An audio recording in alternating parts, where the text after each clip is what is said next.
కరోతి విశ్రీత సాధనం. ముహూర్తం దగ్గర పడుతుంది దీపక్. రాజు వస్తాడు కదా? వస్తాడు మమ్మీ, కానీ తిరిగి వెళ్ళడు.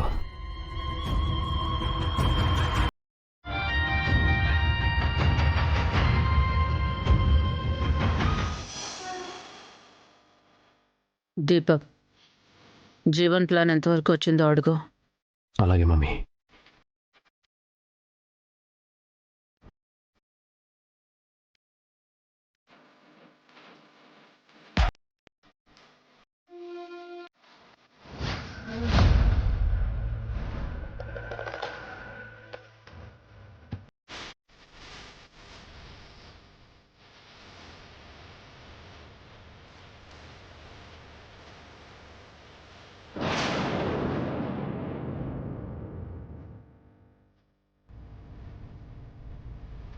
జీవన్కి ఏమైంది? ఉన్నట్టుండి సడన్ గా ఈ ఆడవేషం ఏంటి? నాకేం అర్థం కావడం లేదు.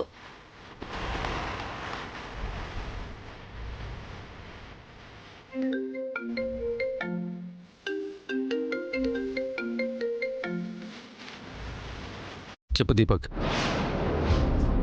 దీపక్ జీవన్కి ఫోన్ చేశాడేంటి? ఎంతవరకు వచ్చింది నీ ప్లాన్? నేను ఆ పని కోసమే రెడీ అవుతున్నాను దీపక్. ఏ పని కోసం అయి ఉంటుంది? ఆ బంటిని ఎట్టి పరిస్థితుల్లో కిడ్నాప్ చెయ్యాలి. ఎట్టి పరిస్థితుల్లోనూ ఈరోజు ఆ బంటిని కిడ్నాప్ చేస్తాను.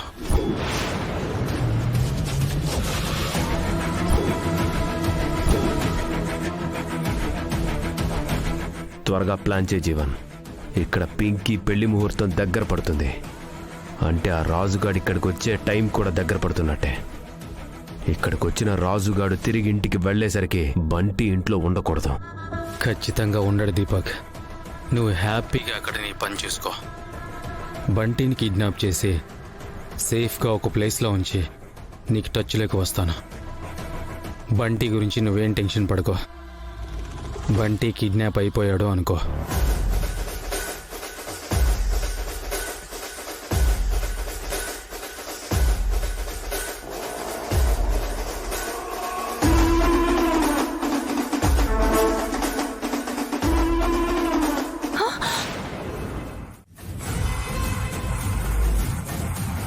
ఏంటి హారతి,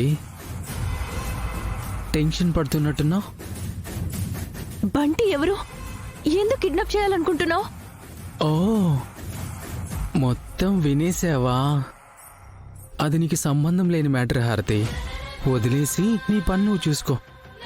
వద్దు జీవన్, మనకు కూడా బాబున్నాడు. నువ్వు చేసే పనుల వల్ల రేపు మన బాబుకి ఏదైనా కీడు జరగచ్చు. నేనేదైనా అనుకుంటే ఎవరు అడ్డొచ్చినా అడ్డుకోలేరని తెలిసినా నువ్వు అడ్డుకోవడానికి ప్రయత్నిస్తున్నావు. నేను నిన్ను బయటికి వెళ్ళనివ్వను జీవన్. హారతి, నాకంత టైం లేదు. ప్లీజ్ నాకు దారివ్వు. వెళ్ళనివ్వను జీవన్. ఆ అబ్బాయి ఎవరో, ఎందుకు కిడ్నాప్ చేస్తున్నావో చెప్తే గానీ నేను వెళ్ళనివ్వను. హారతి, నాకంత టైం లేదు. వెళ్ళనివ్వు. వెళ్ళనివ్వను జీవన్.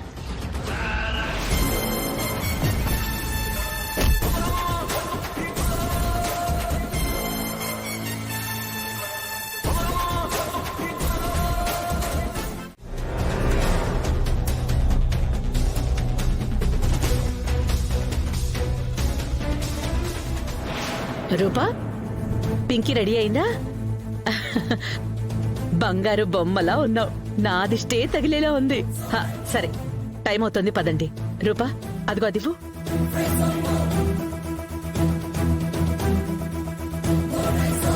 తీసుకో.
బాబు ఇదిగో ఇదిగో అమ్మా, మీరిద్దరూ వెళ్ళి బట్టలు మార్చుకొని రండమ్మా.